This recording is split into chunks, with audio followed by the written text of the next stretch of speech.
A'udzu billahi minasyaitonir rajim. Bismillahirrahmanirrahim. Alhamdulillahi rabbil alamin.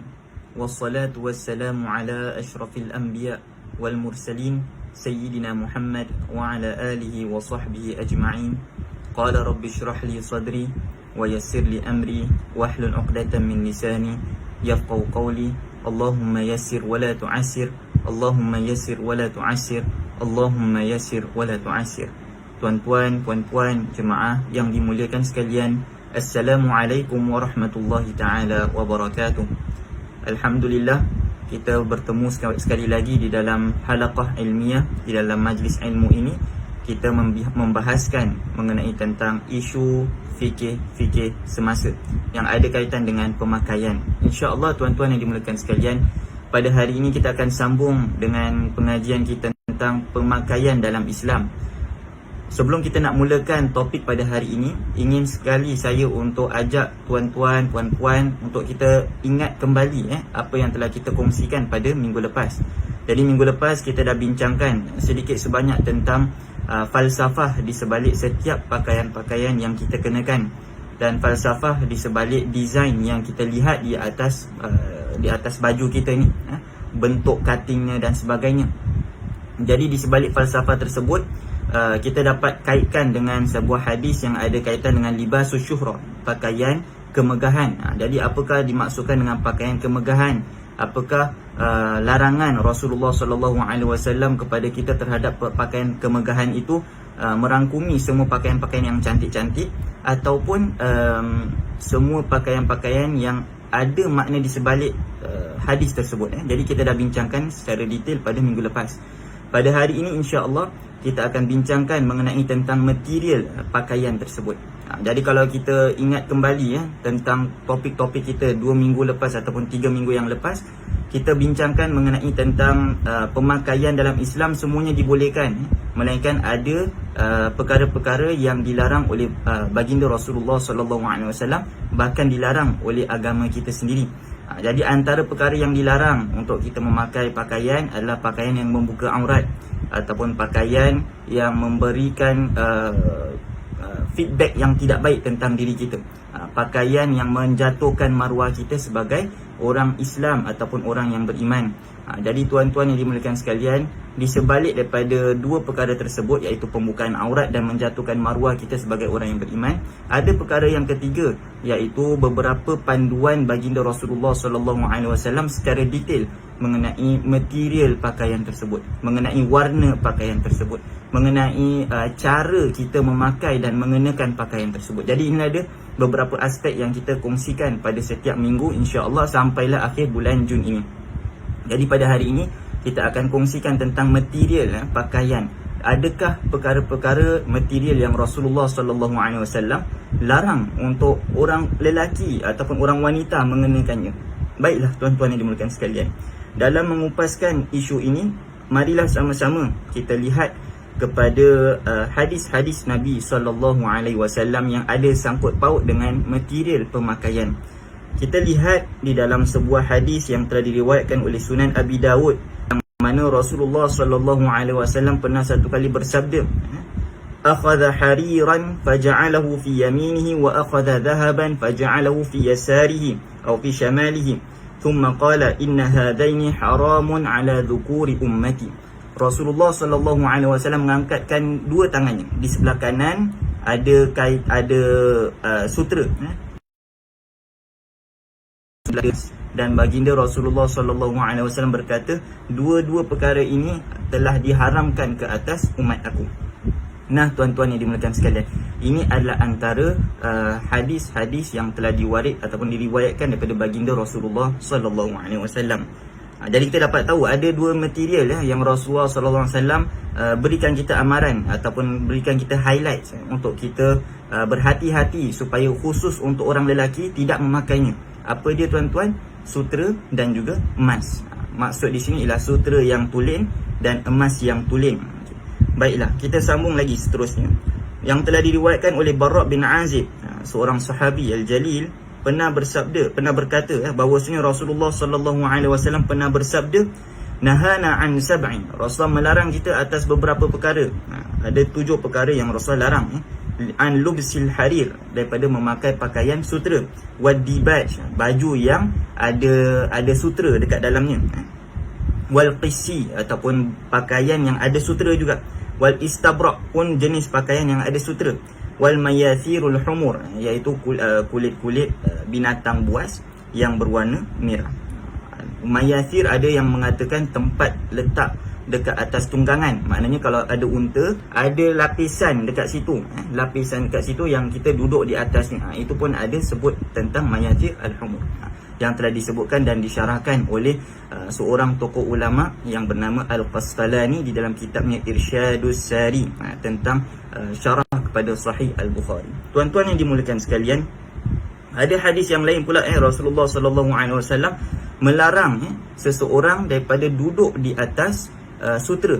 Bahkan riwayat ini telah warid daripada baginda Rasulullah sallallahu alaihi wasallam di dalam sebuah hadis yang sahih, mana pernah satu kali sahabat berkata, kami dilarang untuk memakai sutera dan duduk dekat atas permaidani ataupun ke atas di atas satu kain yang diperbuat daripada sutera. Nah, tuan yang dimuliakan sekalian, jadi di sini kita dapat faham daripada hadis-hadis Nabi SAW bahawasanya memakai sutera yang tulen kepada diri kita ataupun mungkin dekat bed lining ataupun sebagai jadi sejadah, maka itu adalah haram, tidak dibolehkan di dalam agama.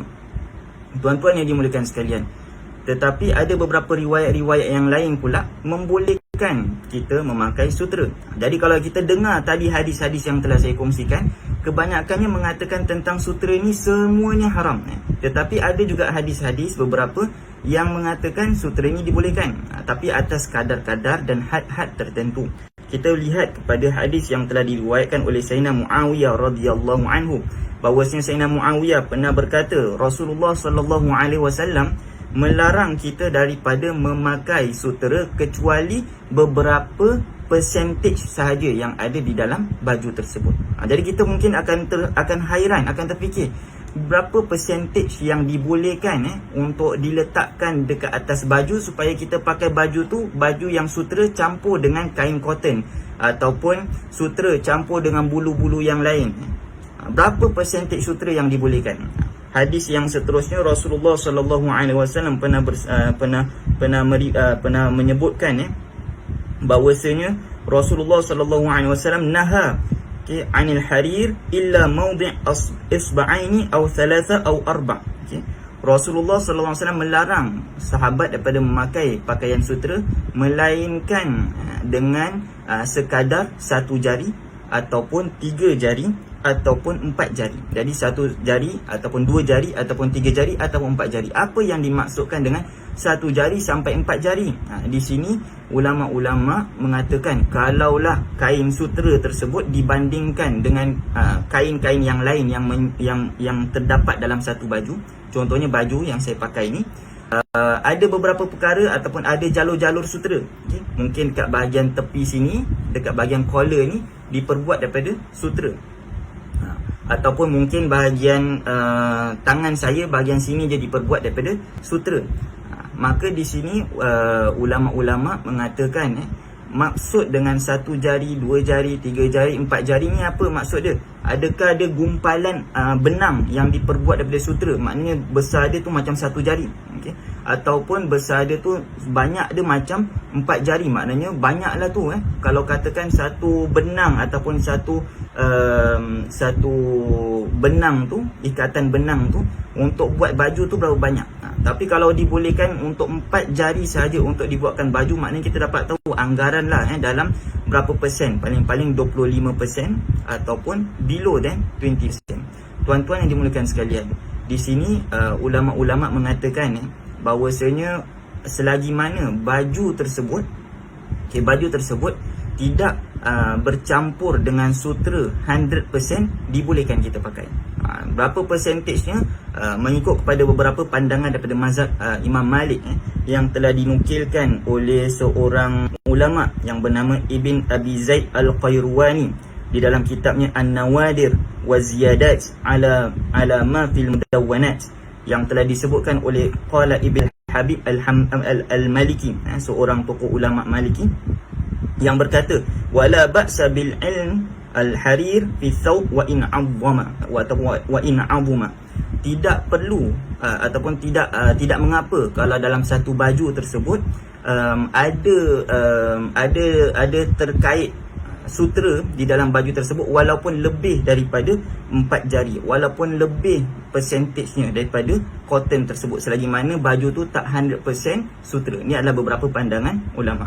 Tetapi jumhur ulama mengatakan, ataupun kebanyakan majoriti ulama mengatakan, selagi mana sutera itu lebih banyak composition dia daripada benang-benang yang lain, ataupun bilangan sutera tu kalau dibandingkan dengan benang-benang yang lain yang ada dekat baju seseorang itu, maka baju tu tak boleh orang lelaki memakainya. Maknanya kalau katakan baju ni 30% sahaja sutera, maka dibolehkan, ataupun 25% sutera dibolehkan. Tapi lebih daripada 30% tidak dibolehkan. Mengikut beberapa pandangan ulama pula, ada yang meletakkan 50%. 50% adalah had yang paling banyak sutera kena ada dekat dalam satu baju. Tapi kalau katakan less than 50%, maka dibolehkan. Jadi di sini untuk ambil jalan hati-hati dalam kita mengenakan pakaian, ialah lebih baik kita kurangkan lebih banyak sutera yang tulen tu. Kalau percentage dia kurang dekat baju tu, lebih baik. Jadi kalau kita tengok baju tu 60% sutera, dah tak boleh pakai. Ataupun mungkin sejadah yang kita pakai tu 60% sutera, tak boleh. Tapi kalau mungkin 30% sutera, maka ini dibolehkan. Ataupun mungkin dekat bag lining, ataupun kita punya sarung bantal, ataupun dekat itu yang sarung tilam dan sebagainya, ada percentage sutera yang tidak melebihi ataupun tidak lebih daripada 30% ataupun tak lebih daripada 25%, maka masih lagi dibolehkan. Tapi kalau sutera tu 100%, maka diharamkan untuk orang lelaki tidur di atasnya ataupun mengenakan pakaian yang ada kaitan dengan sutera yang 100%. Tuan-tuan yang dimuliakan sekalian, sesungguhnya baginda Rasulullah SAW pernah diberikan hadiah satu jubah yang dekat bahagian tangan Rasulullah tu diperbuat daripada sutera, dan juga kocik Rasulullah juga diperbuat daripada sutera, dan bahagian leher Rasulullah pun diperbuat daripada sutera. Maka Rasulullah pun mengenakannya dan memakainya. Jadi di sini kita dapat nampak selagi mana percentage sutera itu tidak melebihi daripada 30% ataupun 25%, ataupun mengikut pada pandangan jumhur atau pandangan majoriti ulama tidak melebihi daripada bahan yang lain, maka pada ketika itu dibolehkan. Tapi kalau khusus untuk pandangan mazhab Imam Asy-Syafi'i rahimahullah, tidak boleh lebih daripada anggaran 4 jari. Maksud 4 jari itu ialah anggaran dalam 20%. Tak boleh lebih daripada 20%. Tuan-tuan yang dimuliakan sekalian, pernah juga ada seorang sahabat yang bernama Zubair bin Awam dan juga Abdul Rahman bin Auf, yang mana pada ketika itu mereka ada sakit kulit. Maka Rasulullah SAW meringankan kepada mereka ni boleh pakai kain sutera yang diperbuat daripada ulat sutera tu, yang tulen tu, dibolehkan untuk mereka memakainya. Kerana apa? Kerana ada kulit yang gatal dan sebagainya. Ini menunjukkan tentang bagaimana Rasulullah SAW meletakkan beberapa exception keadaan kalaulah orang tersebut memang ada unsur-unsur perubatan. Kalau macam contohnya kulit dia tu betul-betul kalau pakai sutera baru baik, maka dibolehkan. Tapi kalau katakan kita punya kulit tiba-tiba gatal sikit, kita pakai sutera. Sebab apa? Abdul Rahman bin Auf gatal, pakai sutera boleh. Zubair bin Awam gatal, pakai sutera boleh? Kalau gitu saya baru gatal sikit ni, pakai sutera pun boleh lah? Jawapannya tidak boleh, kerana perlu kepada nasihat daripada doktor dan sebagainya. Tuan-tuan yang dimuliakan sekalian, kita dapat faham di sini bagaimana Rasulullah SAW meletakkan hukum sutera. Sutera secara mutlak ataupun secara 100% diharamkan. Tapi kalau sutera itu dalam keadaan ataupun kadar-kadar yang sedikit, tidak memberikan kesan kepada baju tu secara detail ataupun secara banyak, maka pada ketika itu baju tu masih lagi boleh digunakan walaupun ada kadar-kadar sutera yang sedikit sahaja. Wallahu ta'ala a'la wa alam bis-shawab. Tuan-tuan yang dimuliakan sekalian, dalam rentetan ataupun perbincangan kita mengenai tentang sutera, pemakaian sutera, di dalam zaman kini ada pakaian necktie ataupun ada pakaian tie yang mana tie tersebut diperbuat daripada sutera. Baju ni tak ada sutera, tapi tie ni diperbuat daripada sutera. Boleh tak orang tu kalau dia beli tie yang diperbuat daripada sutera, dia letakkan dekat baju dia atau dekat badan dia? Dalam masalah ini ada dua pandangan ulama. Satu pandangan ulama melihat bahawasanya tie tersebut tidak dibolehkan kerana tie tersebut 100% diperbuat daripada sutera.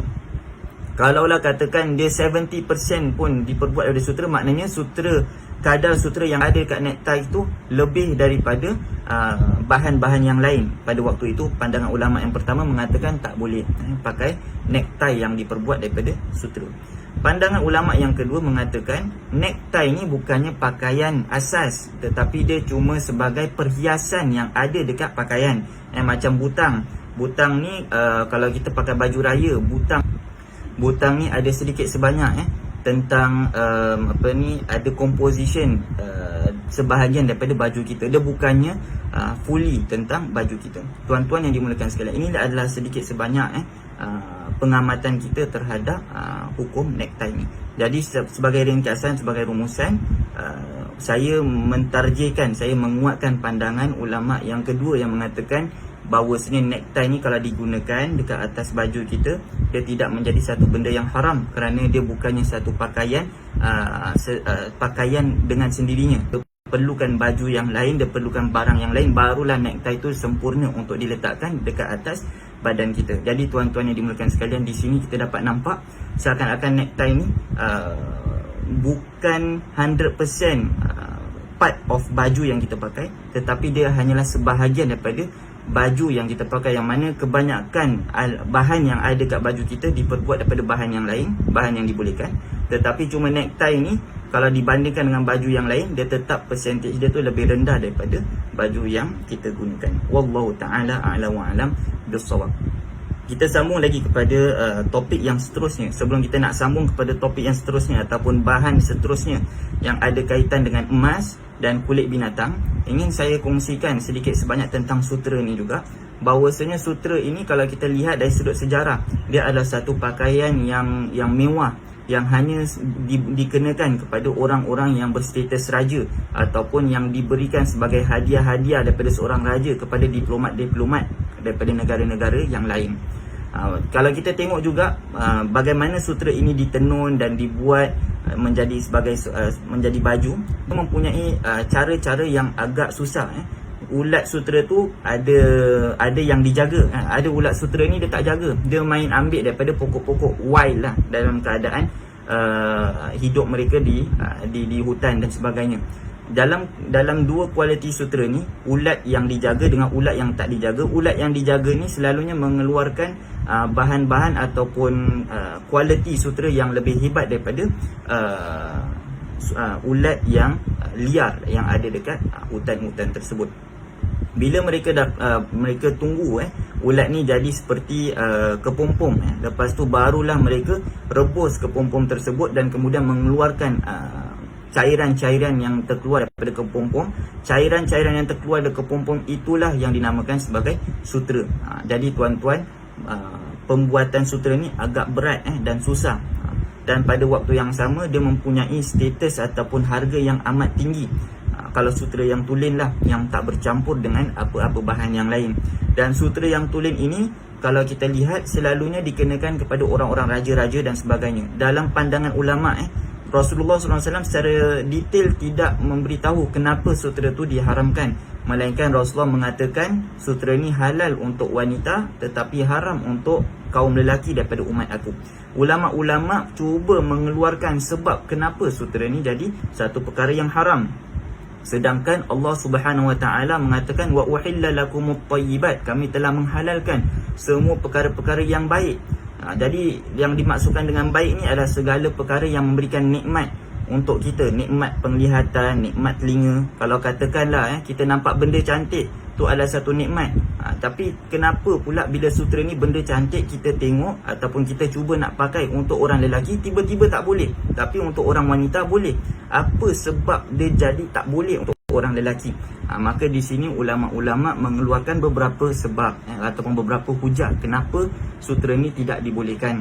Antara hujah yang pertama ialah kerana sutera ini bila orang memakainya dia memberikan kesan seakan-akan orang tu tenang, seakan orang-orang tu keadaan mewah, dan kesan kelembutan sutera itu takut-takut memberi kesan pada hati kita ataupun memberikan efek kepada hati kita sampaikan kita berlembut sampai tak dapat nak hidup sebagai seorang lelaki. Itu adalah antara pandangan ulama. Pandangan yang kedua ialah ulama mengatakan itu adalah satu nikmat yang luar biasa. Cuma Allah Subhanahu Wa Taala nak khusus nikmat tersebut untuk orang lelaki nanti di akhirat. Maka disebabkan itulah dekat dunia ni mereka tak boleh digunakan sutera. Ada pandangan yang ketiga yang mengatakan bahawasanya sutera ini sebab dia apa? Sebab dia memang adalah sebagai ujian untuk orang lelaki supaya tidak memakainya. Supaya memberikan kesan kepada hati dan juga memberikan ujian untuk orang lelaki untuk mengutamakan kehidupan di akhirat. Jadi dalam antara tiga-tiga pandangan ini, saya lebih tertarik dengan pandangan yang ketiga, iaitu pengharaman sutera ini adalah sifatnya ta'abudi, adalah daripada Allah Subhanahu Wa Taala, daripada baginda Rasulullah SAW. Tujuannya apa? Tujuannya untuk mendidik kita supaya orang lelaki ini sentiasa memikirkan tentang hari akhirat dan tidak menjadikan dunia ini akbaru hammina, ataupun tujuan utama kita hidup adalah untuk mendapatkan perkara-perkara nikmat-nikmat keduniaan, tetapi tujuan utama kita adalah untuk mendapatkan nikmat-nikmat dan untuk mendapatkan ganjaran di sisi Allah Subhanahu Wa Taala yang berada di hari akhirat. Daripada situ konsep pemikiran dan pemahaman kita, cara kita operate ataupun modus operandi kita dekat dunia ni akan berbeza dengan orang yang kalau katakan modus operandi dia untuk hidup selama-lamanya dekat dunia, maka dia akan melaburkan bermacam-macam tenaga dia untuk dunia. Tetapi kalau katakan modus operandi dia tu untuk akhirat, dia akan gunakan dunia ni sebagai batu loncatan untuk dia dapat ganjaran yang besar di sisi Allah Subhanahu Wa Taala di akhirat kelak. Jadi antara sebab kenapa sutera itu dilarang mengikut pada pandangan yang saya pilih ialah pandangan ulama yang ketiga, dia adalah sebagai memang ujian untuk orang lelaki, tanpa ada sebab yang secara khusus yang mengatakan kenapa sutera itu haram. Kita kalau cuba bandingkan pengharaman sutera dengan arak, kalau arak tu kita dapat tahu kenapa dia diharamkan, kerana dia mempunyai efek-efek yang buruk pada diri seseorang. Dia menghilangkan akal, dia menghilangkan gini, menghilangkan gitu, menghilangkan bagaimana orang tu dapat meletakkan sesuatu hukuman terhadap satu perkara yang dihadapi dan sebagainya. Mungkin kalau katakan bila dia tak minum arak, dia dapat meletakkan hukuman yang baik ataupun dia menghukum dengan baik. Tetapi kalau katakan bila dia minum arak, yang baik pun jadi jahat, yang jahat jadi baik dan sebaliknya. Jadi tuan-tuan yang dimuliakan sekalian, di sini kita dapat nampak sebab arak tu diharamkan selain daripada dia ta'abudi ataupun selain daripada dia adalah sebagai ibadah kepada Allah SWT. Maknanya kita menjauhkan arak ni adalah sebagai ibadah kepada Allah SWT. Di samping itu ada juga tujuannya yang lain, ialah untuk menjaga akal kita, menjaga kehidupan kita dalam sesuatu masyarakat. Tuan-tuan yang dimuliakan sekalian, berbeza dengan pengharaman sutera. Jadi kita dapat nampak sutera ada sebab kenapa dia diharamkan, arak sebab yang diharamkannya pun berbeza. Tuan-tuan yang dimuliakan sekalian, maka di sini bila kita dah bincangkan tentang sebab kenapa sutera ini, kita dapat nampak juga tentang daripada sejarah, daripada sebab kenapa sutera diharamkan, kita pun dapat lihat dengan penemuan ilmu-ilmu sains yang moden ini, mereka dapat temu satu jenis sutera yang dikeluarkan oleh laba-laba dan sutera ini lebih kuat daripada Kevlar. Kalau tembak dia boleh jadi sebagai anti bullet dan sebagainya. Ini adalah antara kelebihan-kelebihan yang ada pada sutera tersebut. Tapi kalaulah katakan sutera yang dikeluarkan oleh laba-laba tu katakan memang jadi sebagai alat untuk soldier ataupun untuk askar menggunakannya. Selalunya askar kita tahu adalah seorang lelaki Pada ketika itu boleh tak orang lelaki yang sebagai askar tu mengenakan pakaian yang diperbuat daripada sutera tersebut? Jawapannya balik kepada topik perbincangan kita yang pertama tadi. Kalaulah katakan sutera tersebut ada tujuan di sebaliknya, kalau katakan Zubair ibn Awam gatal boleh gunakan sutera dan sebagainya. Kalaulah memang perisai baju ni memang diperbuat oleh sutera dan sutera ni 100%, dan bila dah sutera ni 100% memang dia dapat menutupi baju-baju mereka, kita boleh mengikut kepada pandangan yang telah saya kongsikan tadi, pandangan mazhab Imam Malik yang mengatakan boleh kita menggunakan sutera tu walaupun lebih daripada komposisi asalnya, selagi mana dia adalah sebagai aksesoris. Maknanya kalau Kevlar tu dia adalah aksesoris kepada baju yang ada dalam tentera tersebut. Jadi di sini kita dapat nampak dibolehkan untuk tentera tu mengenakan baju perisai yang diperbuat daripada sutera dan sebagainya. Tetapi bila kita lihat pula orang kalau tak ada apa-apa dia pakai aksesoris yang ada kaitan dengan sutera dan sebagainya, yang mana sutera tersebut bukannya part of pemakaiannya, contohnya macam necktie dan sebagainya, maka pada ketika itu kita dapat nampak ada dua pandangan ulama, satu yang membolehkan, satu yang tidak membolehkan. Wallahu ta'ala a'la wa alam bisawab. Baiklah, kita balik kepada topik yang kedua tentang material juga, iaitu emas. Maka di sini pandangan ulama mengatakan selagi emas itu tulen 999, maka tidak dibolehkan orang lelaki itu pakai. Habis kalau katakan dia bukan pakai 999, dia pakai emas yang kurang sedikit dan sebagainya, pada ketika itu ulama mengatakan adakah kita dapat lihat composition emas tu, adakah emas tu melebihi daripada composition bahan-bahan logam-logam yang lain. Contohnya emas ni yang tulen ni dia lembut, okay? Kita dapat ubahkan, dapat bentukkan dengan tangan kita sahaja. Tetapi kalau emas yang dah diletakkan logam lain, contohnya mereka meletakkan bahan-bahan metal-metal yang lain, menyebabkan emas ni lebih kuat, lebih keras dan susah nak berubah bentuk. Ulama-ulama mengatakan kalaulah emas, composition emas tu melebihi daripada material-material ataupun melebihi daripada bahan-bahan logam-logam yang lain, pada ketika itu tetap tidak dibolehkan kerana dia masih lagi bentuknya emas. Tapi kalau katakan emas tersebut composition dia lebih sedikit, mungkin dalam 20%, 80% diperbuat daripada logam-logam yang lain. Contohlah kita ada cincin, dan cincin tersebut ada jalur-jalur emas, dan jalur-jalur emas tu kalau kita cairkan, jalur-jalur emas tu berapa persen je nak bandingkan dengan logam yang lain. Pada ketika itu dibolehkan kita mengenakan pakaian tersebut ataupun cincin tersebut. Samalah juga pandangan-pandangan ulama, ada yang mengatakan kalaulah kita cairkan dan kita tak dapat bezakan antara emas dengan logam yang lain, maka pada ketika itu dibolehkan kita mengenakan pakaian tersebut ataupun bahan tersebut, selagi mana emas tu tidak melebihi daripada composition asalnya. Tuan-tuan yang dimuliakan sekalian, tapi sekarang ni bila kita lihat tentang face wash, cuci muka, obat cuci muka ada diperbuat daripada emas dan sebagainya, kita akan terfikir orang lelaki boleh tak pakai cuci muka yang diperbuat daripada emas dan sebagainya. Kita dapat nampak dia mengeluarkan essence emas, tetapi dia tak mengeluarkan emas tulen sendiri, ataupun dia menggunakan emas tu sendiri. Kita dapat nampak mengeluarkan essence emas. Pada ketika ini kalau kita lihat dengan lebih detail, orang lelaki bila memakai face mask tersebut atas dasar untuk memberikan perubatan kepada mukanya, yang mana bahan yang diletakkan di situ hanyalah beberapa persen sahaja, maka tetap dibolehkan, tidak dikatakan sebagai produk yang haram yang orang lelaki tak boleh pakai. Sama dah juga tuan-tuan yang dimuliakan sekalian, kalau kita ada jam tu diperbuat daripada silver, tapi cuma mungkin jalur jam tu je diperbuat daripada emas, pada ketika itu tidak dibolehkan sebab jalur emas tu cuma berapa persen saja dibandingkan dengan logam-logam yang lain. Tapi kalau sekali tengok kita tak tahu mana satu lagi banyak, besi lagi banyak ke emas lagi banyak, pada ketika itu kita tak boleh mengenakan pakaian tersebut, kerana pakaian tersebut dah memberikan beberapa info bahawasanya pakaian tersebut kadar emasnya tu boleh melebihi daripada kadar logam yang lain. Pada ketika itu tidak dibolehkan orang lelaki menggunakannya ataupun mengenakannya.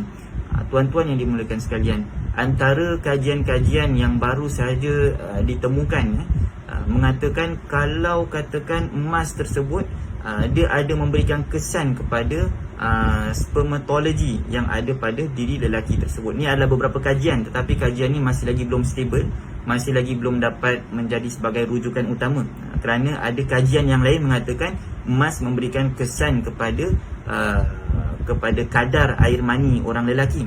Tetapi ada kajian pula mengatakan emas ni memberikan kesan buruk pada penghasilan air mani orang lelaki. Ini kajian masih lagi dalam perbincangan, tetapi tak bolehlah kita mengatakan sebab kajian inilah ataupun sebab kajian yang mengatakan emas memberikan kesan negatif pada sperma lelaki, sebab itulah Rasulullah melarang lelaki daripada memakai emas. Daripada sini tuan-tuan yang dimuliakan sekalian, kita dapat faham apa? Kita tak boleh menjadikan ilmu sains ni sebagai penghukum kepada agama kita, ataupun sebagai penghukum kepada hadis, ataupun sebagai penghukum kepada Al-Quran, kerana Al-Quran tu dah memang sah, memang confirm betul. Hadis Nabi yang sahih memang dah confirm betul. Ada pula kajian kita ni masih lagi mutajaddid, masih lagi perbaiki, masih lagi perlu update dan sebagainya, masih lagi belum stable dan sebagainya. Jadi macam mana kajian yang belum stable ni dapat menghukumkan satu perkara terhadap Al-Quran ataupun hadis Nabi yang sahih? Samalah juga kalau katakan Nabi kata emas tu haram untuk orang lelaki, kita dapat faham bahawasanya tujuan emas tu diharamkan kenapa? Ada pandangan ulama di sini. Pandangan yang pertama mengatakan kerana dia mirip kepada wanita. Selalunya wanita yang pakai pakaian-pakaian perhiasan-perhiasan emas ni. Jadi bila nak kena kat lelaki, tak memberikan kesan yang baik lah. Seakan-akan ada persamaan antara lelaki dan wanita. Pandangan yang kedua, kerana emas ni memberikan tanda-tanda kemewahan, sehingga kan takut-takut kita ni bila dah selalu nak pakai emas dan sebagainya, sebagai orang lelaki untuk memperjuangkan agama, untuk mengutamakan hari akhirat dan sebagainya, seakan-akan mereka dah terpedaya dengan kecantikan-kecantikan dunia, yang mana kecantikan dunia ni selalunya dihiasi dan diberikan kepada wanita. Jadi tuan-tuan yang dimuliakan sekalian, di sini kita dapat nampak bagaimana hatta dalam Al-Quran pun Allah SWT bila menyebutkan tentang keadaan Fir'aun, Fir'aun mengatakan kepada Nabi Musa, kenapa orang Bani Israel tak boleh ikut Nabi Musa? Antaranya ialah Sungai Nil yang ada dekat Mesir ni berada di bawah jajahan Fir'aun. Fir'aun ada kuasa, Musa tak ada kuasa. Buat apalah kamu semua nak ikut Musa? Ada pula dalam ayat tersebut mengatakan bahawasanya orang yang tak boleh berbual macam Nabi Musa, ataupun Nabi Musa ni kalau kita tengok tuan-tuan yang dimuliakan sekalian, tidak fasih berbicara. Bila Nabi Musa berbicara mesti ada tersangka-sangka, ataupun mungkin ada sedikit sebanyak kesan yang ada pada Nabi Musa, yang mana Nabi Musa tak dapat sampaikan satu penjelasan dengan jelas. Tetapi bila Fir'aun pula mengatakan, tengok Nabi Musa ni yang tak dapat menyampaikan dengan jelas dan sebagainya, bagaimana kamu nak ikutnya dan sebagainya, kamu kena ikut aku. Dan itulah dia cara Fir'aun cuba nak propagate idea ketuhanan Fir'aun kepada Bani Israel. Kaitkan kepada topik kita pada hari ini, di dalam perkataan tersebut Fir'aun ada mengatakan, adakah orang yang seperti ini, seperti Nabi Musa ini, sama seperti wanita yang tak dapat berbicara pada ketika itu dengan jelas pada zaman Fir'aun? Dan pada waktu tu wanita ni selalu diberikan kemewahan-kemewahan, diberikan perhiasan-perhiasan dalam bentuk emas, dalam bentuk sutera dan sebagainya. Jadi seakan-akan Fir'aun nak mengatakan, ataupun Al-Quran itu sendiri mengatakan wanita ni lebih tercondong kepada perhiasan-perhiasan seperti itu. Jadi orang lelaki tak bolehlah mendapatkan kecenderungan yang sama seperti wanita. Lelaki perlu kepada kecenderungan yang berbeza daripada wanita. Inilah sedikit sebanyak yang dapat kita kaitkan dengan topik pada hari ini yang ada kaitan dengan emas dan juga sutera. Tuan-tuan yang dimuliakan sekalian, jadi di sini kita dapat nampak dalam perbincangan kita tentang material sutera, tentang material emas pula ni, kita dah bincangkan tentang apakah hukum Islam terhadap emas, dan bagaimana keadaan yang ada, keadaan kadar emas yang dibolehkan kita pakai atau orang lelaki itu memakainya. Okey, selagi mana kadar itu tidak melebihi daripada kadar logam-logam yang lain. Mungkin dalam 30% sama macam sutera dan sebagainya. Kemudian pandangan yang ketiga ialah kenapa emas tu diharamkan. Emas tu diharamkan kerana memang tujuannya adalah untuk orang lelaki ni sentiasa mengingatkan tentang hari akhirat, bukannya mengingatkan tentang keadaan keduniaan yang penuh dengan perhiasan dan sebagainya. Kemudian yang keempat, tuan-tuan yang dimuliakan sekalian, kita dapat nampak antara kajian-kajian yang baru yang tentang keadaan emas ni, ada face wash daripada emas, ada pula kajian yang mengatakan butiran-butiran emas ni ataupun molekul emas ni bila kena dekat darah orang lelaki, dia dapat memberikan kesan negatif pada sperma lelaki tersebut. Dalam keadaan ini, sebab itulah mereka mengatakan emas tu tak boleh, tak boleh lelaki tu mengenakannya. Tuan-tuan yang dimuliakan sekalian, kita dapat tahu daripada perkara yang keempat ni, bahawasanya prinsip kajian adalah prinsip ataupun prinsip eksperimen ni adalah prinsip yang belum lagi stable. Masih lagi perlu kepada perubahan, masih lagi perlu kepada improvement. Tetapi kalau Al-Quran dan hadis Nabi yang sahih tu memang dah confirm betul. Jadi sebab itulah ulama-ulama mengatakan kajian sains ni tidak boleh menjadi penghukum kepada Al-Quran ataupun hadis Nabi SAW. Jadi kita tak boleh mengatakan bahawasanya pasal kajian ni, sebab itulah tujuan Rasulullah SAW larang kita memakai emas tu, sebab ada kajian ni mengatakan emas memberikan kesan buruk pada sperma lelaki dan sebagainya. Kita tak boleh mengatakan perkara sedemikian. Kita kalau nak meletakkan satu hukum ataupun tujuan kenapa hukum tu diturunkan, kita kena lihat juga kepada bagaimana Rasulullah SAW menyampaikan hukum tersebut dan bagaimana para sahabat memahami hukum tersebut daripada baginda Rasulullah SAW. Ulama-ulama kita dalam mengkaji perkara ini mengatakan perkara itu adalah ta'abbudi. Perkara itu adalah satu perkara yang diminta oleh Allah SWT atau diminta oleh Rasulullah SAW sebagai ujian untuk kita, untuk orang lelaki khusus, supaya mereka mengutamakan kehidupan akhirat daripada kehidupan di dunia, supaya kesan-kesan emas, kesan-kesan sutera itu tidak memasuki hati orang-orang lelaki seperti mana telah dimasuki oleh orang-orang wanita, hati-hati orang wanita, yang mana orang wanita ni memang suka kepada kecantikan, suka kepada kemewahan, kelembutan dan sebagainya. Jadi orang lelaki ni perlu kepada pemahaman yang berbeza daripada pemahaman ataupun pendekatan yang diberikan kepada kelonggaran kepada orang wanita. Jadi inilah ada sedikit sebanyak 4 perkara yang dapat kita kongsikan tentang emas ini. Tuan-tuan yang dimuliakan sekalian, kita balik pada topik yang ketiga, iaitu topik yang ada kaitan dengan kulit binatang, material juga, material pakaian. Di sini ulama-ulama kita mengatakan kulit binatang tu dibolehkan selagi mana boleh disamak. Disamak tu apa? Dihilangkan darahnya, diletakkan bau-bauan yang baik dan sehinggakan kulit tersebut dah tak boleh busuk lagi. Ini adalah antara proses, ini adalah dimaksudkan dengan samak. Proses samak ni berbeza daripada zaman dulu sampai zaman sekarang. Tapi zaman sekarang ni dah ada teknologi-teknologi yang hebat sehinggakan proses samak ni lebih mudah daripada zaman-zaman terdahulu. Jadi samak kulit binatang ataupun binatang buas ni dibolehkan ke tak? Antaranya seperti mana yang telah saya kongsikan tadi, yang Rasulullah SAW melarang memakai baju ataupun memakai kulit kulit binatang buas, seperti kulit harimau dan sebagainya. Ini adalah antara bagaimana ajaran Islam mengajarkan kita untuk jaga kehidupan binatang-binatang yang selain daripada binatang yang boleh kita makan. Jadi binatang yang kita tak boleh makan ni, tak bolehlah kita suka-suka hati kita bunuh dan sebagainya. Sebab dalam beberapa hadis, contohnya daripada riwayat Imam An-Nasai mengatakan ada satu orang ni dia main bunuh je burung. Kenapa? Sebab dia happy, dia dapat rasa thrill hunting. Nampak burung dia tembak, tanpa ada sebab. Bila dah tembak burung tu, bukannya dia makan, dia biarkan je gitu, tunjukkan at least aku dapat fun tembak burung.